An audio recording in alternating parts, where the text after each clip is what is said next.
Literally everyone's asking, do I have a boyfriend? Do I have a boyfriend? Every single time I make one of these videos.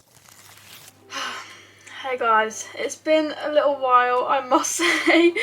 But today, as you read by the title, I'm going to be answering your questions. Your uncomfortable, your awkward questions. I just felt it's only right to do this video since I haven't filmed a video since Christmas. A lot has changed in my life since then, I must say. But I'm going to be doing this whilst getting ready for the day. Okay, I do need to do my skincare still. I'm scared to answer these questions, guys. I put up a story on my Instagram asking you guys to ask questions, obviously like I always do. And you guys are getting better at this, I must say. From the last time I did this, you're getting better with the questions, which isn't really a good thing for me. Okay.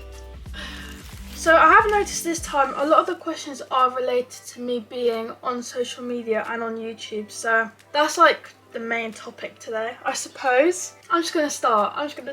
The first question, what was the hardest thing about being a YouTuber as a teenager? Right, let's have a little think, shall we?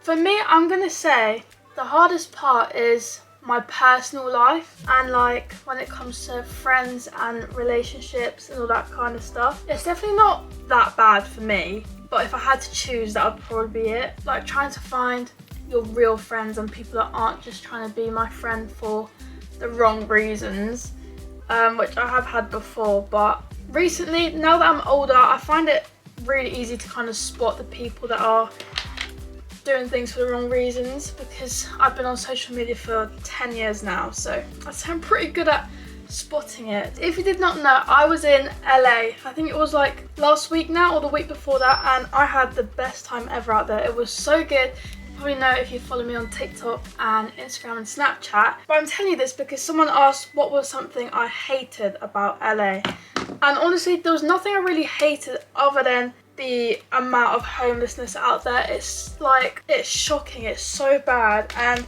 I don't know why nothing is being done about it. Like seeing all the people out there, it honestly just breaks my heart. I've never been in a place where I've seen so much of it as well. Okay guys, I'm not sure if you're ready for this. Somebody asked what my plans after I finish college. Well, here's a big life update, guys. I've not even mentioned anything like this on any of my social media yet. Okay, I've had to make quite a big decision, and I just hope you all understand where I'm coming from and don't attack me for it or anything like that. It wasn't really an easy decision for me. I spent quite a lot of time thinking and stressing about it.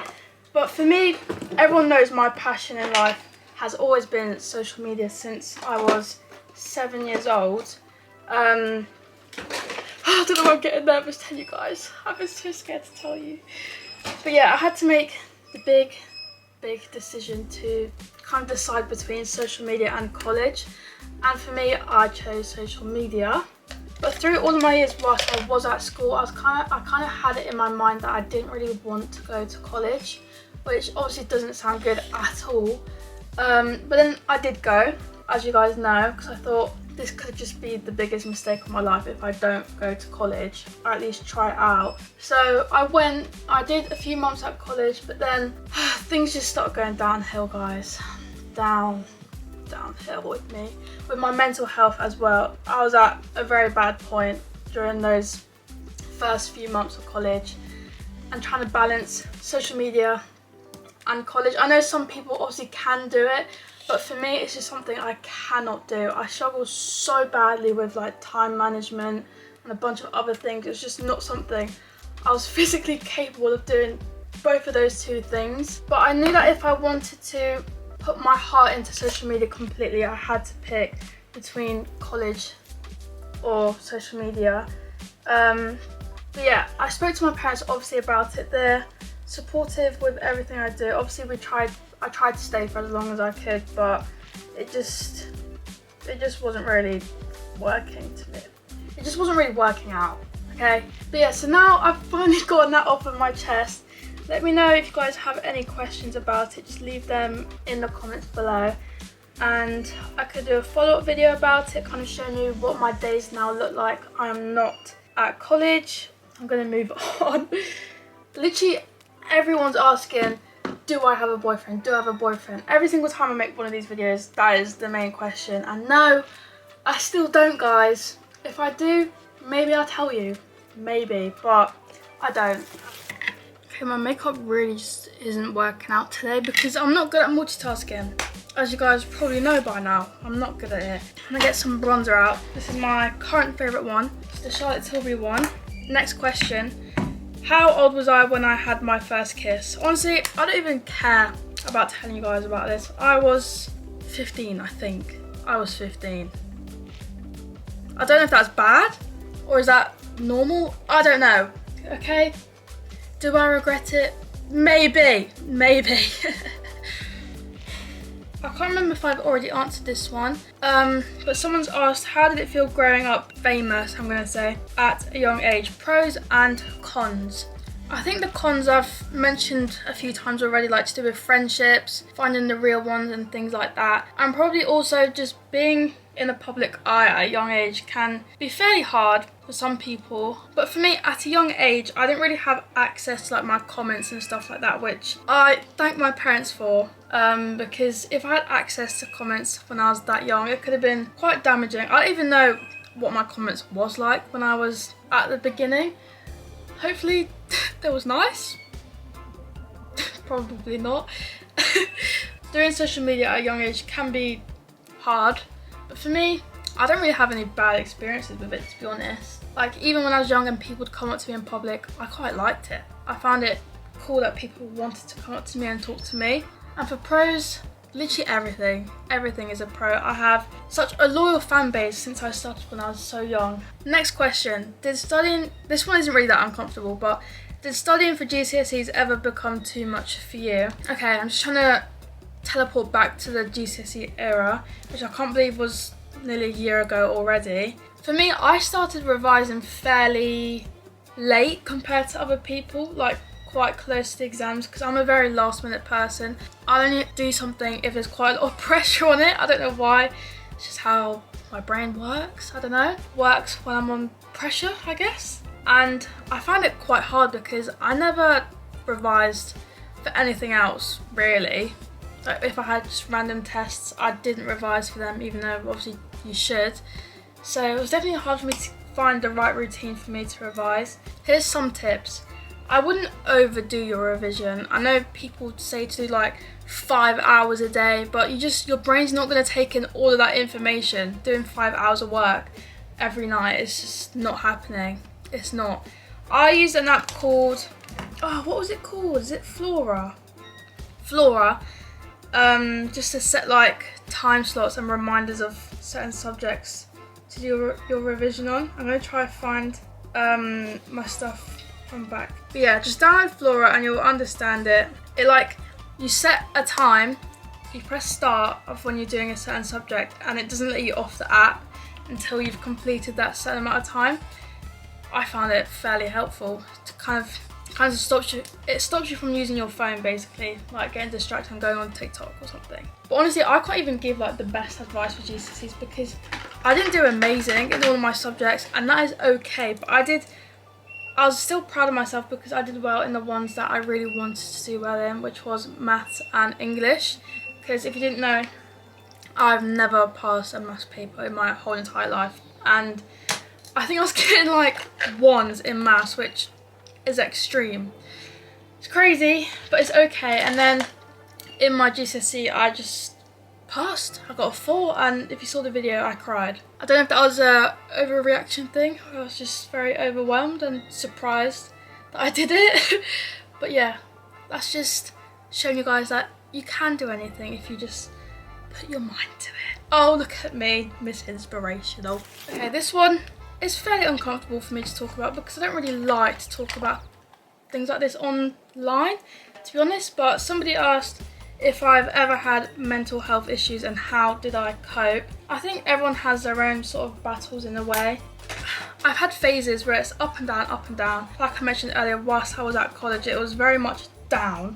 But I think just talking to someone, your parent, a teacher that you trust, your best friend, whoever, can really help, obviously. And there's obviously those phone lines you can use to talk to someone if you don't want to talk to someone that you know. I also went to my doctors about it, but my family did actually suspect that I might have ADHD, so we did actually go to the doctors to try and figure something out, but it's just such a long waiting list to kind of have an actual test done for things like that, unless you go private, I think, but didn't bother with that. But yeah, that's just something I haven't told you guys actually. No particular reason, But yeah, anyways, back to the actual question, how did I cope? I think finding things that you love. For me, one thing I love is binge watching a TV show or a movie. So that's just kind of a little escape for an hour or so. Yeah, I love doing that. Whenever I'm feeling a bit down or something, it always just takes my mind off of things. And then by the time the movie's done, I'm just feeling 10 times better. Or even if you just want to dedicate a certain day to yourself, kind of reset and just look after yourself, have a reset day, do your skincare, do a face mask, just make yourself feel better. Hopefully that's helpful. I'm not the best at this, okay? Next question, was there ever a time where you didn't want to make YouTube videos anymore? This is something I've been open about before, because I have taken quite a few breaks on my YouTube, but I never really wanted to fully stop, because I could never do that. I love YouTube so much, and I've got history on here. I just feel like I could never permanently leave the app. But I mean, yeah, there's been times where I've not wanted to post for a long time. I mean, you guys know that happens to me. But yeah, I just have to tell myself it is okay to take a break if that's what I really need. This is a really hard video to make. I'm like struggling to form my words because these questions are just playing with my mind, okay? Anyways, next question. What's one thing people misunderstand about you? You know what? I would say when I meet somebody new, like in person, and I meet somebody new that I've never met before, and I actually have a conversation with them, they always say, oh, I thought you would be so-and-so, and I thought you'd be like this. Most of the time people say, I thought you'd be full of yourself. I thought you'd be like, you get what I'm trying to say. They just think I'd be not very nice things until they actually have a conversation with me. And then they say like, oh wow, I didn't expect this from you. You're actually like really nice and really normal, and just like a normal teenage girl. I mean, because I am a teenager girl. What do you mean? I guess people assume because I'm on social media, and obviously I'm posting myself all the time, that I'd be kind of obsessed with myself in a way, and that's just not me at all. If you know me in person, then you know. All of my friends witness these conversations as well, so they can back me on it. But yeah, it's kind of weird. I don't know how to feel when people say that to me. I mean, I don't know if it's a backhanded compliment or not. It's hard, but I'm just glad, I don't know. People just like to assume the worst, even if they don't even know you. And then they do get to know you, and then they realise that they're completely wrong about you.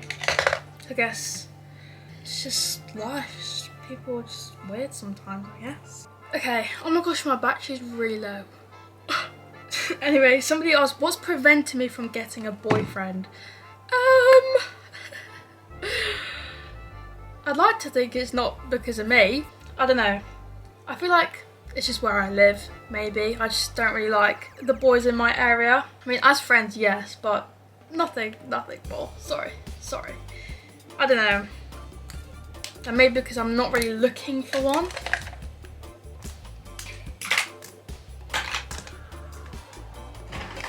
Don't really know what else to say. I don't really think there's much preventing me from having one. I just don't really want one, to be honest. If you could start your life over again, would you choose to do YouTube again? Wow. I mean, honestly, yes, but if I've already done my life once and I have a second chance, I feel like I'd want to take a different path to see what's different. Like I said earlier, probably acting maybe. Because if you have the opportunity to kind of live two lives, you wouldn't really want to live it the same. I don't really think. No, I don't think I would want to live it the exact same. I still do YouTube, but I think I'd want to do something else as well. I think that's the best way to answer that. I don't know why this camera's zoomed in so much, guys. I feel a bit up close and personal, but it doesn't let me zoom out, okay? I'm just looking back on my Instagram again. Someone says, have you ever waved at someone to realise they were waving at the person behind you? I have, numerous times, and it makes me just want to cry. I just want the earth to swallow me inside. Do you think you act your age? I don't really know, to be honest. Honestly, I feel like I act a bit younger. I don't really think that's something to admit. But I feel like I'd rather act a tiny bit younger than way older, because just live your life. You have time to be old when you are old. You don't get a lot of time to be young. Okay, I think this is going to be my final question, because I'm pretty much finished with my makeup. My first period story. I don't know if I've actually told this or not. I was actually at a hair salon, getting my hair done, getting it braided, and I started my period. But luckily my mum came and everything was okay. It actually wasn't that bad, to be honest. I survived.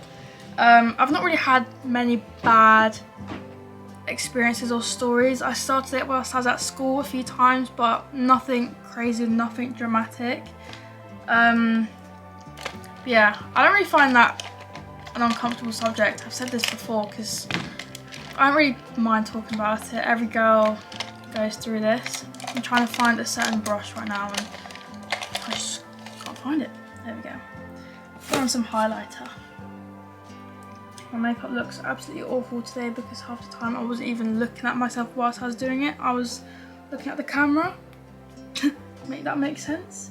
But yeah, I think that's all the questions. Hopefully this video was entertaining for you guys. I find it really hard talking about myself, which is weird. So if I seem a bit weird in the video, that's why. I just don't like answering questions that much, but I wanted to do it. I wasn't forced to do this, I chose to do this video. I don't regret it either. It's good to open up once in a while. Yeah, I'm just cleaning my table right now. But like I said, I hope you guys enjoyed this video. There will be many more videos to come. I know I keep saying that. I'm trying my best, guys. I really am trying my very, very best. It's just hard, you know.